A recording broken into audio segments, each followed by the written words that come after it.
Our coverage of Commanders training camp continues here on the Commanders Report. And first up on today's show, a Brandon Coleman injury update that you guys need to know about. Then we'll get into Coach Q praising 3 new Commanders defenders in a recent interview. And then we'll finish up today's show with my practice notes from Monday's Commanders training camp practice. Before we get into the Commanders Report today, make sure you guys get down there and click that subscribe button. This week we will be going live tomorrow instead of Wednesday, our normal day. We'll be going live tomorrow at 5 p.m. Eastern time tomorrow afternoon, so make sure you guys join us then. And then 6:30 p.m. Eastern on Friday, we will be going live for our first preseason watch party for the Washington Commanders as they take on the New England Patriots. It's all going to be a lot of fun on our live program here this week, guys. Make sure you click that subscribe button to never miss a live show here on the Commanders Report. All right, so let's begin today's program here talking about Brandon Coleman, starting left guard for this team. He's been having a fantastic offseason program in training camp to this point. He got injured on Saturday's practice, and today he did not practice with the rest of the team. Now, head coach Dan Quinn did say in his press conference before practice this morning that he has no idea if he's going to be able to practice this week or play in this week's preseason game. We will see what Brandon is able to do this week, but it sounds like he's going to be able to be ready to go for week 1, which of course is good news. And he's already made enough progress during training camp and during the offseason program this year where I feel confident in his development where he's going to be ready to go week 1. Then we get to some other players that did not practice today. Mike Sainristil and Noah Brown had veteran days off. Marcus Mariota's been dealing with a minor injury and has missed several practices at this point. Jordan McGee also getting a day off, as well as Javonte Jean-Baptiste, the defensive end.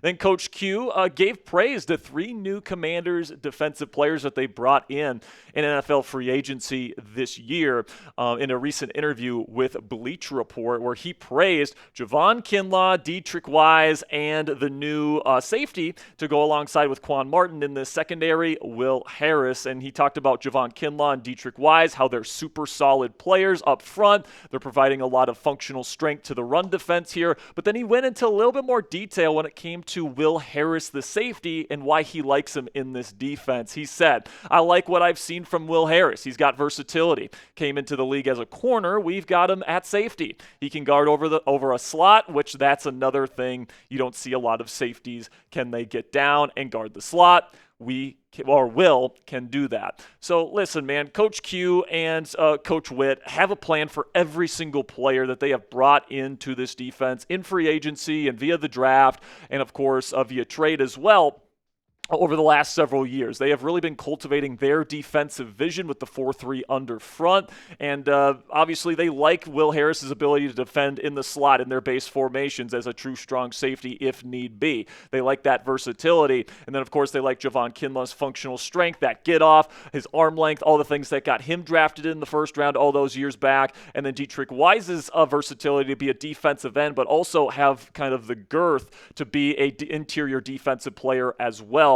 Are some of the things that attracts Dan Quinn, Joe Witt Jr. to these 3 players. We break down their roles in this defense and what Dan Quinn's vision for every single defensive player on this roster is in a video that we put out just a couple of weeks ago. I'll put the link to that one in the comments and description of today's show and put the chip in the top right so you guys can check out that video once you're done with today's. But make sure you guys fill in the blank for me down there in the comments section. The Commanders will be a top blank defense in the National Football League this season. Do you think they crack the top 15? Do you think they even crack the top 10? Let me know what you guys think down there in the comments section for today's pinned question.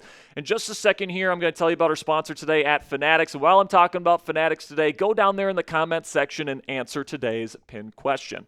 And with that, let's have word from our sponsor today at Fanatics, where you guys can get a 50% off Commanders hoodie when you go chatsports.com/WAS hoodie.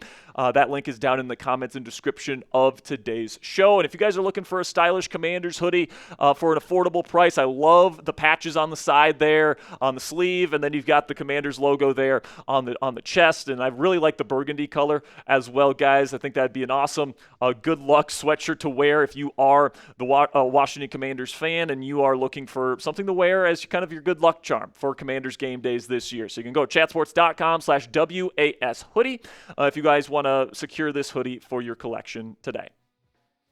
So now let's get into my practice notes surrounding Monday's practice for the Washington Commanders. It was another fully padded practice for the Burgundy and Gold today. And they had some very interesting things to take away from this. Number one, Deebo Samuel, guys, he is just fine. There was a report that he left practice early a couple of days ago with a jammed finger. He was out there today, and he actually made a couple of really nice catches down the field from Jaden Daniels. So Deebo's just fine, nothing to worry about with number one. Then we get to Trey Amos, the rookie corner out of Ole Miss, who was the star of the show today, picking off Jaden Daniels and then having a couple of other PBUs as well. He has been stellar in coverage to start camp, and it's looking like he has the inline road to be the week one starter on the opposite side of Marshawn Lattimore and, of course, Mike Sainristil in the slot.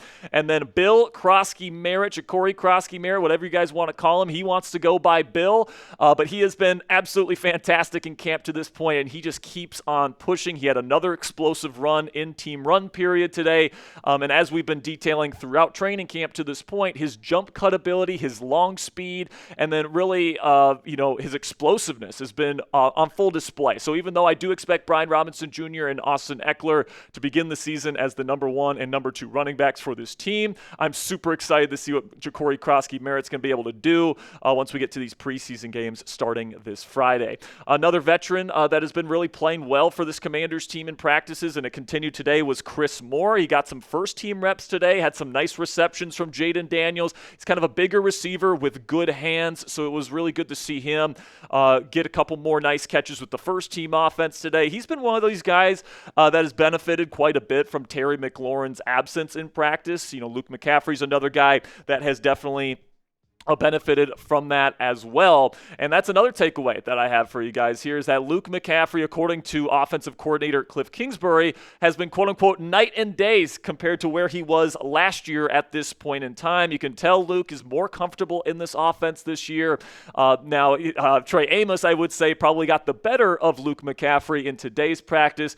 The play that he got the interception on was on a play that he was covering Luke McCaffrey. But his route running has really turned some heads during Commanders training camp to this point, and there's a chance that he could have a much larger role in the Commanders offense this year. Then the final practice note here is that Josh Conerly spoke to the media, and he kind of explained his slow start to training camp to this point and why it's taking so long to kind of acclimate himself to the right side of the offensive line. Remember, he was a left tackle there at Oregon. Now the Commanders are asking him to not only get used to NFL level competition, but also get used to playing on the right side of the offensive line. This is what Conerly had to say about that switch. I feel like playing on the right side is something that was a huge change, and a lot of people don't really understand how much that change is for offensive linemen playing left and right side, but I'm really getting used to it, and I'm starting to feel a lot better.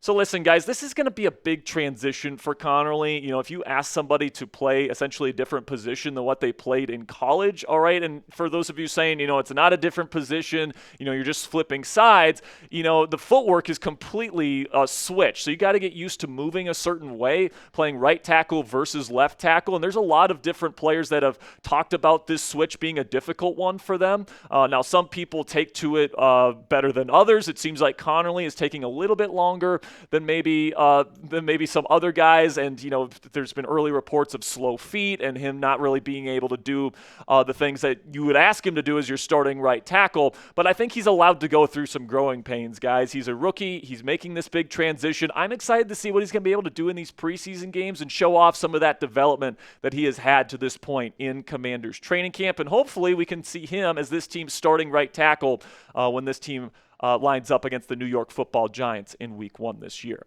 So where are you guys at? Let me know down there in the comments section. What is your concern level for Josh Conerly Jr. at the moment? Put it on a scale of 1, meaning I'm not worried at all, he's going to be perfectly fine, to 10 being we got to cut him. He's just so bad.